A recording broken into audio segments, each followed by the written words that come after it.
مرج البحرين يلتقيان بينهما برزخ لا يبغيان فبأي آلاء ربكما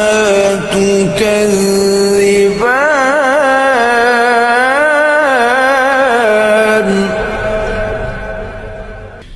يخرج منهما اللؤلؤ والمرجان فبأي آلاء